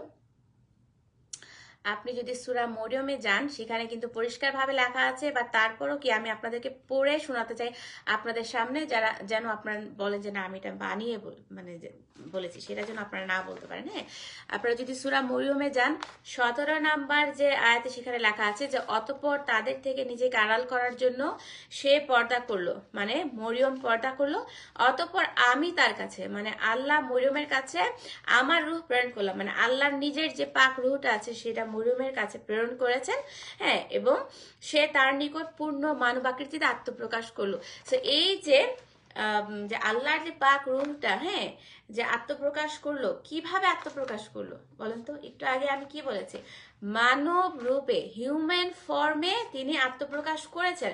যেটা আপনি সূরা মরিয়মের 17 নম্বর ভার্স পড়েন, 17 নম্বর আয়াত পড়েন, সেখানে কিন্তু আপনার মানে পরিষ্কার ধারণা হয়ে যাবে। ওকে, এবং এটা কিন্তু পবিত্র বাইবেলও লেখা আছে, তিনি যে আসবেন, আমিও এটাও আপনাদেরকে পড়ে শোনাচ্ছি যে গসপেল অফ জনের কোথায় লেখা আছে। আমার কিন্তু অলমোস্ট শেষ। আপনারা যদি দু একজন আমার সাথে কথা বলতে চান, আমি কিন্তু কথা বলতে পারবো, 5-6 মিনিট আমি কিন্তু দেবো। এবং আগামীকাল কিন্তু আমি আরেকটু টপিক নিয়ে আসবো, প্রশ্নের একটু উত্তর নিয়ে আসবো, ঠিক এই সময় আমি ছোট করব কিন্তু লাইভগুলো। ওকে, সো গসপেল অফ জনের 1 নম্বর অধ্যায় আপনি 14 নম্বর ভার্সে পড়েন, পবিত্র বাইবেলের, সরি, সেখানে লেখা আছে যে বাক্য মানুষের রূপ ধারণ করলেন। এখানে বাক্যটাকে আমি আবার মানে প্রশ্ন করছি যারা যারা জানেন না। এই যে আমি একটু আগে বলেছি শালিম ভাইয়ের যে মানে যে প্রশ্নটা ছিল, হ্যাঁ, তিনি যে কমেন্টটা বলেছেন যে আমি ট্রিনিটি বলতে কিছু আমি পাই না পবিত্র বাইবেলে, প্লাস যে তিনি আদিতে বাক্য ছিলেন, বাক্যটা অ্যাকচুয়ালি কে ছিলেন সেটা তিনি বুঝতে পারছেন না। হ্যাঁ, এটা কেন বুঝতে না পারা তো কোনো কথা না, কারণ তিনি তো বাইবেল পড়েছেন। সো আমি তাকে থ্যাংক ইউ দেবো এই কারণে যে তার এই যে না বোঝা থেকে কিন্তু অনেক মানুষের বোঝার সৃষ্টি হবে আজকে, রাইট? এবং ঈশ্বর কি করবেন যে আপনাদেরকে যে বোঝার যে ক্ষমতাটা সেটা ওপেন করে দিবেন যদি আপনারা বুঝতে চান। হ্যাঁ, সো 1 নম্বর অধ্যায় মানে গসপেল অফ জনের 1 নম্বর অধ্যায় 1 নম্বর ভার্সের সাথে 14 নম্বর ভার্সের মিল আছে। দেখেন যে সেই বাক্যই মানুষের রূপ ধারণ করলেন। হ্যাঁ, যেটা আপনি সূরা মরিয়মের 17 নম্বর আয়াতটি আপনি যদি পড়েন একই কথা লেখা আছে। সো এই বাক্যটা কিন্তু ঈসা, হ্যাঁ, যে ঈসা মানুষের রূপ ধারণ করলেন এবং আরো যেটা লেখা আছে আমি পুরোটা পড়ে শোনাই যে বাক্য মানুষের রূপ ধারণ করলেন এবং আমাদের মধ্যে বসবাস করতে লাগলেন। পিতা ঈশ্বরের একমাত্র পুত্র হিসেবে যে তার মহিমা, সেই মহিমা আমরা দেখেছি। সে বাক্য অনুগ্রহ ও সত্যে পরিপূর্ণ ছিলেন। হ্যাঁ, সো আমরা যেটা দেখতে পেলাম যে সেই বাক্যটা, হ্যাঁ, যে আল্লাহ যেটা প্রমিজিং ক্যারেক্টারের মানে কথা বলেছিলেন মরিয়মের কাছে ফেরেশতাদের মাধ্যমে, যদি ফেরেশতা না অনেক অনেক ফেরেশতাদের মাধ্যমে বলেছিলেন। হ্যাঁ, তো তিনি কি বলেছিলেন যে আমি আসছি, হ্যাঁ, যে আমার যে পাক রুহটা যেটা মানব আকৃতিতে আসছে সেটাকে বাক্য বলা হয়। ওকে, ইংরেজিতে ওয়ার্ড বলা হয় এবং সেই বাক্যকেই বলা হয় লর্ড জিসাস ক্রাইস্ট বা ঈসা। তারপরে যদি আপনারা বুঝতে না পারেন আবারও আপনারা কমেন্ট করতে পারেন, আমি কিন্তু বুঝিয়ে দিতে পারি। ওকে, এবং মহাভারতও লেখা আছে। যারা সনাতন ভাই এবং বোন তাদের উদ্দেশ্যে আমি বলছি যে মহাভারতের যে 126 নম্বর পেজেও কিন্তু লেখা আছে যে পিতাই যে পুত্র রূপে, হ্যাঁ, যে জন্মগ্রহণ করছেন বা করবেন সেটাও কিন্তু লেখা আছে। পিতাই যে পুত্র সেটা কিন্তু মহাভারতে লেখা আছে। বাট অ্যাকচুয়ালি যেটা হয়েছে যে সনাতন ভাই এবং বোনদের এই বইগুলো এতটাই কাল্পনিক, এতটাই বিভ্রান্ত এবং মানুষের যে ছলাকলা ছলনা এবং গল্পে ভরপুর যে আমি পড়ি আর আমি চিন্তা করি আমি তো কখনো আগে পড়তাম না, মানে ধর্মীয় হিন্দু ধর্মের বইগুলো আমি পড়িনি কখনো। সো এখন যখন পড়ি আমি অবাক হয়ে যাই যে এগুলো কি করে ঈশ্বরের বাণী হতে পারে। ঈশ্বর কিভাবে নিজে হাতে যে রাক্ষসের গল্প, রাক্ষস খোক্ষস, তারপরে নাগের গল্প, হ্যাঁ, যে তারপরে সর্পপুরীর গল্প মানে সাপের গল্প, হ্যাঁ, বানরের গল্প আমি আগেও বলেছি, এগুলো কাল্পনিক গল্প। এই গল্পের মধ্যেও যেটা করেছে শয়তান বা ডিমনিক স্পিরিটগুলো যেটা করেছে, হ্যাঁ, যে খুব সুকৌশলে ঈশ্বরের বাণী ঢুকিয়ে দিয়েছে যাতে আপনারা পড়েন, এই বইগুলো কেনেন। এগুলো ব্যবসায়িক ক্ষেত্রে কিন্তু এই যে এই বইগুলো মানে এটা হচ্ছে ভগবত গীতা বা আমি এখন মহাভারত পড়ছি, যে কোনো আপনি হিন্দু বইগুলো বলেন, এগুলো হচ্ছে ব্যবসায়িকের জন্য, হ্যাঁ, যে ব্যবসায়িক ক্ষেত্রে মানে আমি কি বলবো, আমি বাংলাটা আমি বুঝে পাচ্ছি না, যে ব্যবসায়িক অর্থে এগুলো লেখা হয়েছে, মানুষের হাতের ছাপ মানে পড়েছে অনেক। এবং আমি যখন কলকিটা পড়েছি, হ্যাঁ, আমি সেখানেও পড়েছি যে এই বইয়ের অ্যাকচুয়ালি কলকির যে লেখক তিনিও বলেছেন এই বইয়ের অ্যাকচুয়ালি কতটুকু যে কারেক্ট কতটুকু যে ইনকারেক্ট সেটা তিনি কিন্তু নিজেও জানেন না। শুন আমি কলকি নিয়ে আমি লাইভ করব।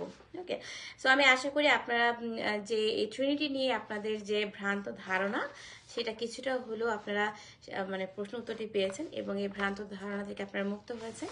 এবং এরকম যদি আপনাদের আরো অনেক অনেক প্রশ্ন থাকে আপনারা আমাকে কমেন্ট করে জানাবেন, আমি অবশ্যই চেষ্টা করব যে সুন্দর সহজ করে বলার জন্য। যেহেতু আমি লাইভে অ্যাকচুয়ালি কথা বলে ইউজ টু না, যদিও আমি 5 মাসের মতো হয়ে গেছে, তারপরও আমি চেষ্টা করি।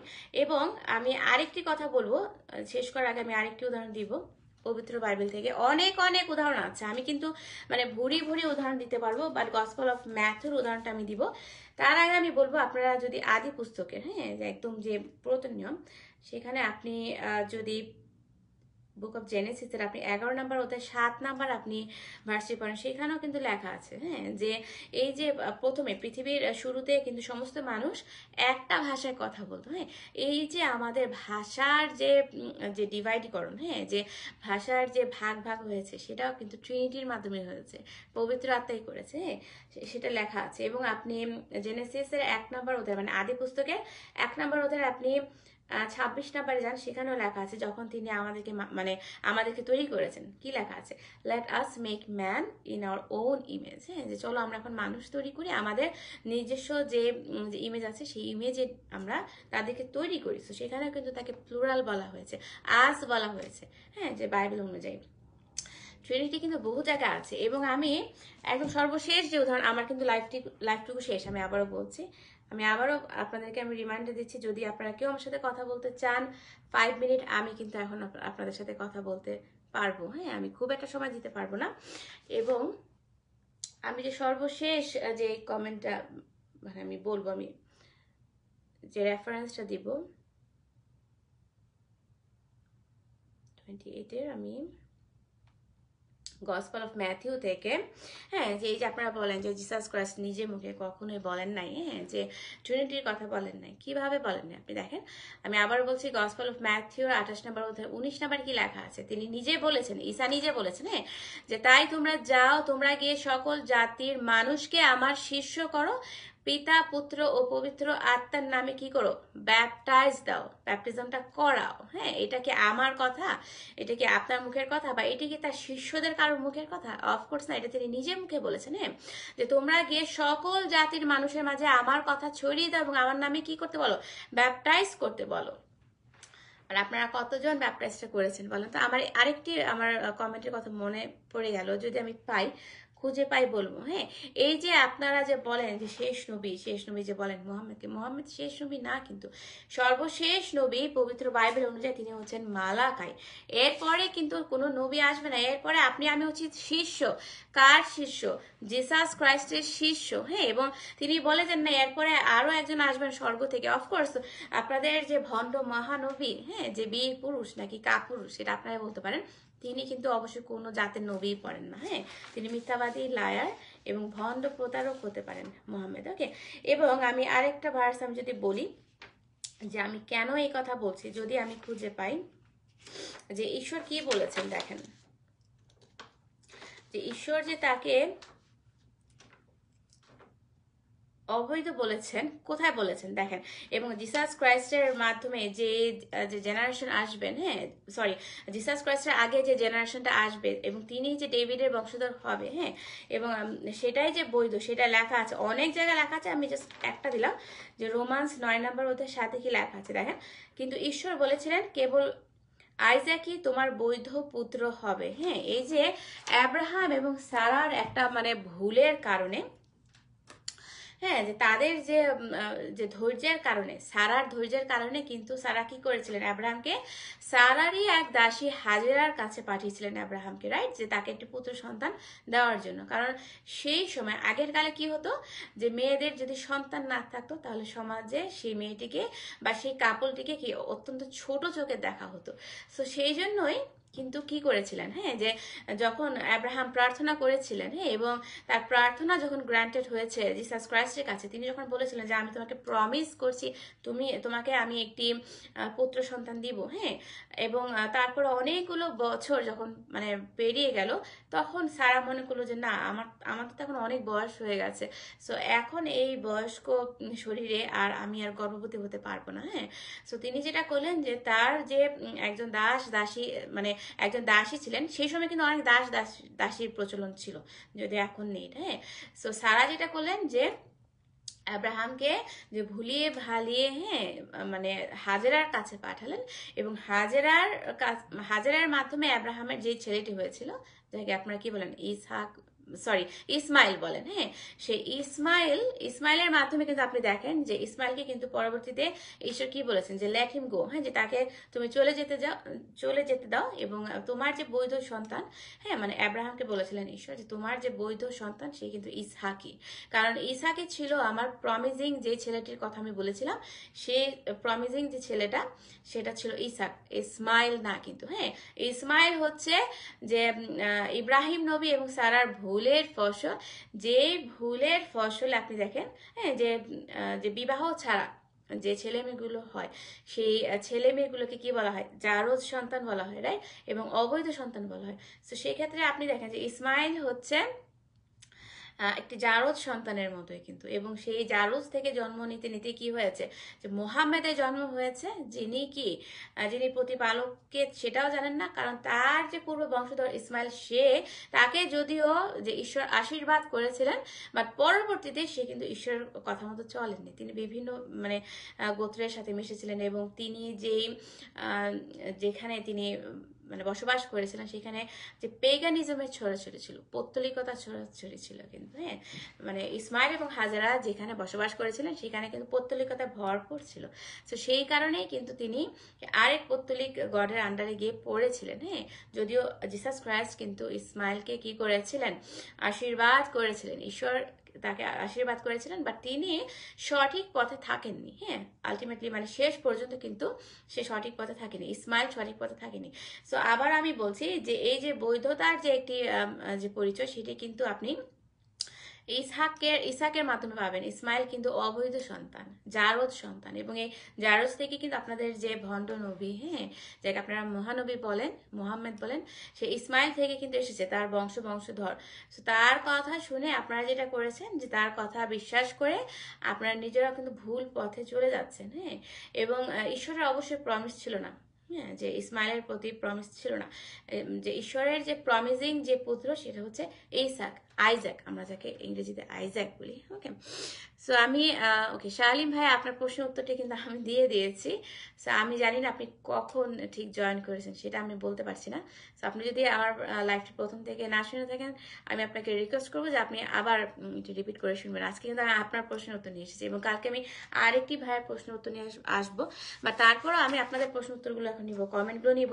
বাট এই যে আমি আপনাদেরকে বলে শুনিয়েছি, জিসাস ক্রাইস্ট নিজের মুখে বলেছেন, হ্যাঁ, যে গসপেল অফ ম্যাথিউ মানে ইঞ্জিলে বলেছেন, লেখা আছে, পরিষ্কারভাবে লেখা আছে 28 নম্বর অধ্যায় 19 নম্বরে, যে সকল মানুষের কাছে যাও, আমার নামে ব্যাপটাইজ নিতে বলো। হ্যাঁ, পিতা পুত্র পবিত্র আত্মার নামে ব্যাপটাইজ নিতে বলো। এখন এই ব্যাপটাইজটা যদি না নেন, আপনাদের কি হবে বলেন তো? আমি গসপেল অফ মার্ক থেকে আমি যদি একটা উদাহরণ দিই, হ্যাঁ, যে আপনারা যে হেলাফেলা করছেন, বিশ্বাস করছেন না, হ্যাঁ, সেটা আপনাদের কি মানে পজিটিভিটি বাড়িয়ে দিবে, নাকি নেগেটিভটাই আপনাদের মাঝে আসবে, সেটা দেখেন। যে গসপেল অফ মার্কের 16 নম্বর অধ্যায় 16 নম্বর কি লেখা আছে দেখেন, যারা বিশ্বাস করে ব্যাপটাইজ হবে তারা রক্ষা পাবে, কিন্তু যারা বিশ্বাস করবে না তাদের দোষী সাব্যস্ত করা হবে। মানে কি, আপনাকে পানিশমেন্ট দেওয়া হবে। হ্যাঁ, আর এই পানিশমেন্টটা কি, মানে কি ধরনের পানিশমেন্ট হতে পারে বলেন তো?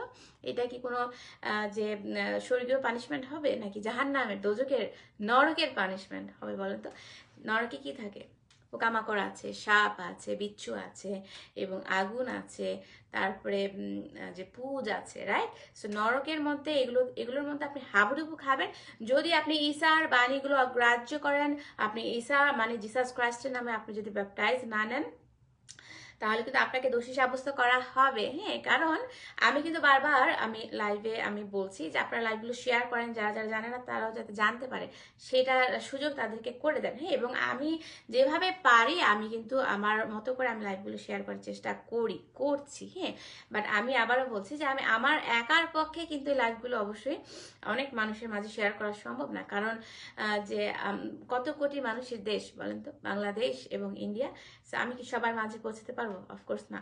সো আমি সবাইকে বলছি যে আপনারা ব্যাপটাইজটা করে নেন, কারণ কি, যে আমাদের জীবনের কিন্তু 1 সেকেন্ডও নিরাপত্তা নাই। হ্যাঁ, যে মৃত্যু কিন্তু দাঁড়িয়ে আছে আমার পেছনে, আমার নিকটে, বা ডানে বামে, হ্যাঁ, চারিদিকে কিন্তু মৃত্যুর যে স্পিরিটটা আছে। হ্যাঁ, সো এখান থেকে কিন্তু আপনি মানে বেঁচে থাকতে পারবেন না, রক্ষা পাবেন না, মৃত্যুবরণ কিন্তু করতে হবে। সেটা আমি কিন্তু বলেছি, মহাভারত নিয়ে যখন কথা বলেছি সেখানেও লেখা আছে, হ্যাঁ, যে মৃত্যুর যে একটা স্বাদ সেটাও আপনাকে আমাকে গ্রহণ করতে হবে। সেটা মহাভারতে লেখা আছে, বাইবেলেও লেখা আছে, কোরআনও লেখা আছে। হ্যাঁ, সেটার আগে, মৃত্যুর আগে আপনাকে যেটা করতে হবে, ব্যাপটাইজ করতে হবে, জিসাস ক্রাইস্টের নামে ব্যাপটাইজ করতে হবে। আদারওয়াইজ আপনি কিন্তু পানিশমেন্টের আওতায় পড়বেন, আপনার কিন্তু ভয়ানক শাস্তি হবে, তখন কিন্তু আপনি হাই হাই করবেন। ওকে,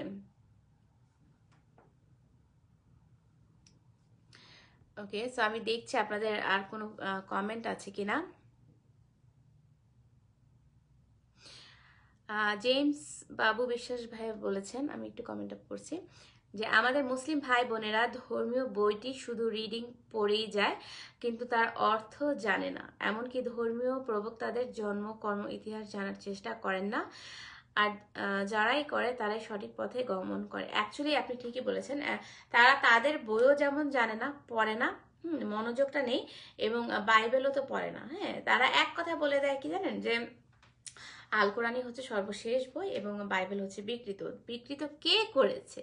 আপনি আপনি জীবনীটা পড়েন না, আপনি মুহাম্মাদের জীবনীটা পড়েন, সেখানেও তো আপনি দেখবেন যে মুহাম্মাদও তো মানে যুদ্ধ বিগ্রহ এই সমস্ত মানে আজে বাজে কাজ করে তিনি সময় কাটিয়েছেন। হ্যাঁ, সো আমি আবারও বলছি যে আপনারা আপনাদের বইটুকু খুব ভালো করে পড়েন, চিন্তার মাধ্যমে পড়েন, মনোযোগ দিয়ে পড়েন, এবং মুহাম্মাদের কথা তো কোরআনেই লেখা আছে। হ্যাঁ, বিভিন্ন আয়াত, মানে আল্লাহ যে বিভিন্ন আয়াত মানে ওহির মাধ্যমে দিয়েছেন, বিভিন্ন মানে ফালতু ফালতু কাজ করার জন্য, সেটা তো কোরআনই লেখা আছে, যদিও কোরআনটা আজকে আমার কাছে নেই, আমি আনিনি।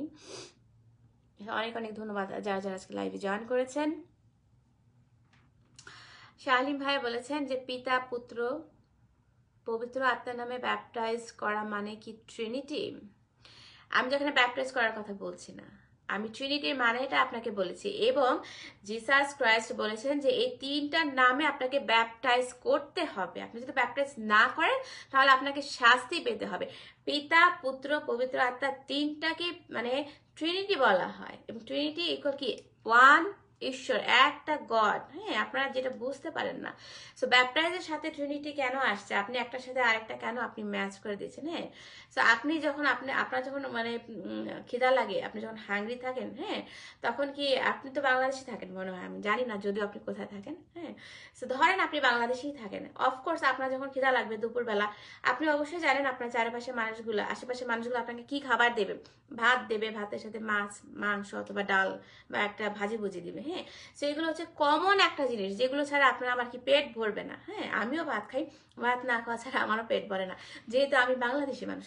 তো সেভাবেই আমি বলছি, হ্যাঁ, যে আমি প্রশ্ন উত্তরটা সোজা করে দিচ্ছি। তো সেভাবে আমি বলছি যে পিতা পুত্র পবিত্র আত্মা হচ্ছে একটি অংশ। হ্যাঁ, যে ঈশ্বরের যে এই তিনটি অংশ নিয়ে কিন্তু এক ঈশ্বরকে বোঝানো হচ্ছে। এখানে তো তিনজনের কথা বলা হচ্ছে না, এবং ব্যাপটাইজটা করতে হবে অফকোর্স আপনার পিতা পুত্র পবিত্র আত্মার নামে আপনাকে ব্যাপটাইজটা করতে হবে। অনেক অনেক ধন্যবাদ যারা যারা আজকে লাইভে জয়েন করেছেন। আমি দেখছি যে উপরে আর কোনো কমেন্ট আছে কিনা।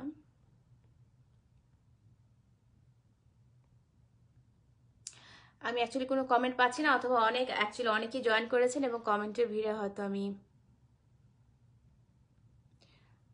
হারিয়ে ফেলেছি যেটা আমার বলার কথা ছিল। এনিওয়ে, সো আমি কিন্তু এখন আমার লাইভটি শেষ করব। আপনারা কি কেউ আমার সাথে কথা বলতে চান তাহলে কিন্তু আমি আবারও বলছি, আমি কিন্তু 2-1 মিনিট আপনাদের সাথে আমি কথা বলতে রাজি আছি। যখন আমি কথা বলতে চাই তখন কিন্তু আপনারা কেউ থাকেন না আমার সাথে। ওকে, সো আমি দেখছি কে কে আপনারা। অনেকেই কিন্তু ওকে, মিশন ভাই বলেছেন যে আপনার যে আমার অ্যাডিং অপশনটা মানে অন করার জন্য। আমার অ্যাডিং অপশন তো অন আছে, আপনাকে একটা রিকোয়েস্ট সেন্ড করতে হবে, এবং আমি কাউকে দেখতে পাচ্ছি না। সো আমি কিন্তু সবসময় বলি যে আপনারা যারা যারা আমার সাথে কথা বলতে চান কথা বলতে পারেন। হ্যাঁ, যখন আমি টপিক নিয়ে আসি তখন আপনারা কিন্তু বলেন যে আপনারা আমার সাথে কথা বলেন না। এখন কিন্তু আপনাদের সামনে আমি প্রমাণ দিলাম যে আমি কিন্তু বলেছি যে আমি 5 মিনিট আমি আপনাদের সাথে কথা বলবো। এখন কিন্তু আপনারা সব পালিয়ে গেছেন। আমার মুসলিম ভাই এবং বোনরা, আমার মুমিন ভাই এবং বোনরা কোথায়? কেন আপনারা কথা বলতে চান না? আমি আপনাদেরকে জিজ্ঞেস করতাম যে আপনারা কি বোঝান, এবং আপনাদের মনে কোনো প্রশ্ন আছে কিনা। আমি এখনো কিন্তু আছি 1 মিনিটের জন্য।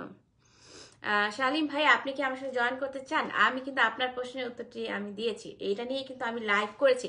আপনি কি আসবেন আমার সাথে 5 মিনিট? আমি কিন্তু 5 মিনিটের বেশি আমি সময় দিতে পারবো না, কারণ নিচে আমার বাচ্চারা আছে, আমার জন্য ওয়েট করছে।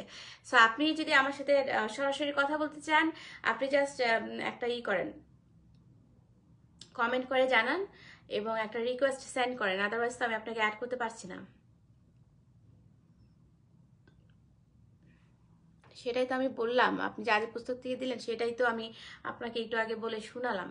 ওকে, সো আমি কিন্তু এখনো ওয়েট করছি শালিম ভাইয়ের জন্য। আপনি আমার সাথে সরাসরি কথা বলেন, এসব কথা না বলে এসব লেখালেখি বন্ধ করে আপনি আমার সাথে সরাসরি আসেন তো দেখি। আমি 2টা মিনিট আপনার সাথে একটু কথা বলবো। কথা বলবেন আপনি আমার সাথে? শালিম ভাইকে বলছি, কেন এখন ভয় পাচ্ছেন বলেন তো? ভয়ের কিছু নাই, আমিও তো লেখাপড়া করছি, রাইট? সো আমরা যদি কিছু না জানি দ্যাটস ফাইন, আমরা বলবো যে আমি জানি না, আমি পরে রেফারেন্সটা দেখে বলবো। That's nothing to be scared about. Okay, so আমি কিন্তু এখনো আছি। আপনারা যদি কেউ আমার সাথে কথা বলতে চান, আমি আপনার অ্যাডিং অপশন নেই, আপনি কি বলেন? আমাকে তো 2-1 জন মানে রিকোয়েস্ট সেন্ড করলো। আচ্ছা, আমি আপনাকে পারবো কিনা সেটাও আমি জানি না, বাট আমি চেষ্টা করছি। ওকে, আপনার নেই। এই যে আমি এখন গেলাম গেস্ট রিকোয়েস্ট, সেখানে সবার অ্যাডিং অপশন আছে, বাট আপনার কিন্তু অ্যাডিং অপশন নেই। এখন দেখেন তো, এখন তো আমি আমার গেস্ট অপশন বন্ধ করে দিলাম। সো আমার অপশন কিন্তু ওপেন, হ্যাঁ আমারটা কিন্তু ওপেন, বাট আপনার কিন্তু অ্যাডিং অপশনটা আপনি বন্ধ করে রেখেছেন, হ্যাঁ শালি ভাই। এনিওয়ে, সো আরেকটি ভাইয়ের সাথে আবার কথা বলার কথা আমি বলেছিলাম, প্রমিস করেছিলাম যে আমি ওনার সাথে কথা বলবো, বাট ওনাকে আজকে আমি খুঁজে পাচ্ছি না। সো যখন আমি বলি যে আসেন আমি রেডি আছি আপনার সাথে আমি কথা বলি, জাস্ট একটা ফর্মাল আলোচনা করি আমরা, হ্যাঁ আমি তো ডিবেট করি না, আমি আবার বলছি আমি কিন্তু ডিবেট করি না, আমি কথা বলি, আলোচনা করি, হ্যাঁ। সো যারা ডিবেট করে আপনারা তাদের সাথে মানে সে ডিবেটের তো একটা রুলস আছে, একটা নিয়ম আছে। সো যারা ডিবেট করে আপনারা তাদের সাথে যোগাযোগ করে তাদের সাথে আপনি ডিবেট করতে পারেন কিন্তু, হ্যাঁ। বাট আপনি যদি আলোচনা করতে চান আমার সাথে, আমি কিন্তু রেডি আছি, এবং আপনাদের সময় মতো আপনারা আমাকে সময় দিতে পারেন, হ্যাঁ। যে আমি অবশ্যই আমি হাফ এন আওয়ারের বেশি কিন্তু আমি আপনাদের কাউকে আমি আলোচনাতে আমি সময় দিতে পারবো না। বাট কেউ যদি আমার সাথে আলোচনা করতে আগ্রহী হন, জাস্ট আমাকে কমেন্ট করে জানাবেন আমার পোস্টে, তাহলে আমি আপনার সাথে আমি মানে টাইম এবং ডেট ফিক্স করবো, ওকে। সো আমি আজকে যে প্রশ্নটি নিয়ে এসেছিলাম সেটা হচ্ছে যে শালিম হোসেন ভাইয়ার, হ্যাঁ, যে তিনি ট্রিনিটির ব্যাপারটা বুঝতে পারেননি, এবং তিনি গসপেল অফ জনের 1 নম্বর অধ্যায়ের 1 নম্বর যে ভার্সটি তার প্রশ্ন ছিল, এবং এই প্রশ্নটা অ্যাকচুয়ালি এই ভাইয়াটির না, সকলেরই। সো আমি আমার মতো করে সোজা করে বলার চেষ্টা করেছি, এবং শেষ করার আগে যে আল কোরআনে অ্যাকচুয়ালি ট্রিনিটির ব্যাপারে কি বলে আমি সেটা বলি আমি শেষ করবো, ওকে। সেটা কোথায় লেখা আছে বলেন তো? যে কোরআন যদিও ট্রিনিটি একসেপ্ট করে না, বাট আপনি কি জানেন, আপনি যদি ভালো মতো কোরআনটা পড়েন সেখানে আপনি পাবেন যে 4 নম্বর সূরার যে 171 নম্বর ভার্সে কি লেখা আছে বলেন তো? মানে 4 নম্বর সূরার 141 কি লেখা আছে, আমি পড়ে শোনাচ্ছি। যে নিঃসন্দেহে মরিয়ম পুত্র মাসায়া ঈসা, হ্যাঁ, আল্লাহর রাসূল এবং তার বাণী যা তিনি প্রেরণ করেছেন মরিয়মের নিকট, এবং রূহ তারই নিকট থেকে আগত। আমি আবারও রিপিট করছি যে সূরা 4 নম্বর সূরার 171-এ কি লেখা আছে?